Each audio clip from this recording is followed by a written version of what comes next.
परिचय। रामू अपनी माँ के साथ बाजार गया। उसकी माँ ने खाने की बहुत सी वस्तुएं खरीदी। प्रत्येक वस्तु को खरीदते समय उसने पैकेट पर लिखी कुछ जानकारी देखी। वह प्रत्येक खरीदी गई वस्तु की समाप्ति तिथि पढ़ रही थी।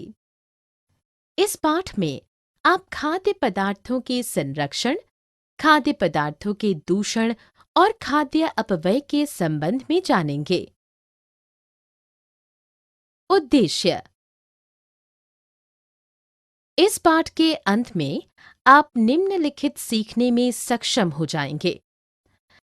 खाद्य पदार्थों के दूषण और खाद्य की बर्बादी के बीच अंतर करने में, यह जानने में कि खाना कैसे दूषित हो जाता है, खाद्य संरक्षण के तरीकों पर चर्चा करने में। खाद्य पदार्थों के दूषित होने के कारण। हम जो खाना खाते हैं वह ताज़ा होना चाहिए। खाद्य पदार्थों के दूषण के लिए कई कारक उत्तरदायी होते हैं, जैसे बैक्टीरिया, फफूंद, खमीर, नमी, प्रकाश, तापमान और रासायनिक प्रतिक्रियाएं। बैक्टीरिया पृथ्वी पर सबसे अधिक संख्या में पाए जाने वाले सूक्ष्म जीव हैं। ये आकार में छोटे और आकृति में भिन्न भिन्न होते हैं। कुछ बैक्टीरिया उपयोगी भी होते हैं। वे दूध को दही में परिवर्तित करने में सहायता करते हैं। प्रोटोजोआ एकल कोशिकीय सूक्ष्म जीव होते हैं, जो खाद्य विषाक्तता आदि जैसी बीमारियों का कारण बनते हैं। कवक नम तथा गर्म स्थानों में उगता है और सदैव मृत व क्षरणशील पदार्थों पर पाया जाता है। एक लंबी अवधि तक बाहर रखा भोजन दूषित हो जाता है और उसमें कीटाणु पनपने लगते हैं। बासी भोजन के रंग तथा संरचना में परिवर्तन आ जाता है।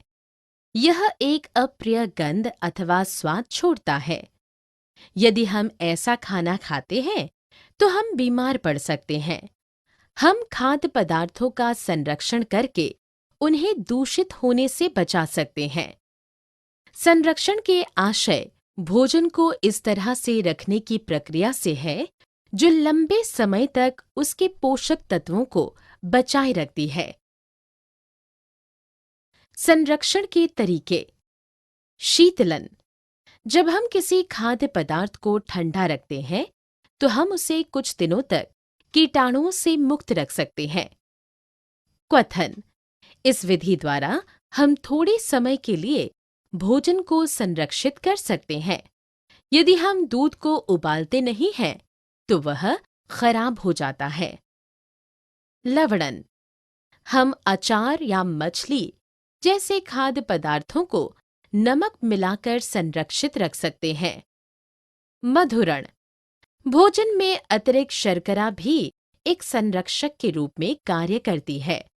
जैम, जेली और मुरब्बा को चीनी मिलाकर लंबे समय तक संरक्षित किए जाता है। निर्जलीकरण निर्जलन। इस विधि में खाद्य पदार्थ को धूप में सुखाया जाता है ताकि उनमें बैक्टीरिया और कवक के विकास को रोका जा सके। कच्चे आम, मछली, आलू के चिप्स और पापड़ जैसे कुछ खाद्य पदार्थ इस विधि द्वारा संरक्षित किए जाते हैं।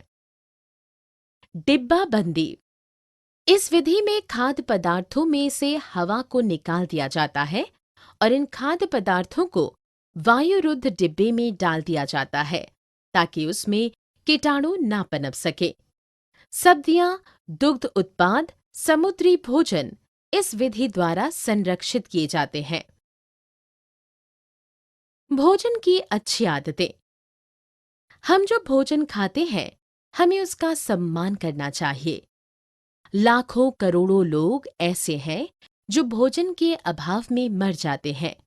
हमें खाद्य अपव्यय से बचना चाहिए। सारांश। हमने जो कुछ सीखा है उसे संक्षेप में दोहराएं। हमें सदैव ताज़ा भोजन खाना चाहिए। खाद्य पदार्थों के दूषित होने के लिए कई कारक उत्तरदायी हैं, जैसे बैक्टीरिया, कवक, प्रोटोजोआ और मौसमी परिस्थितियां।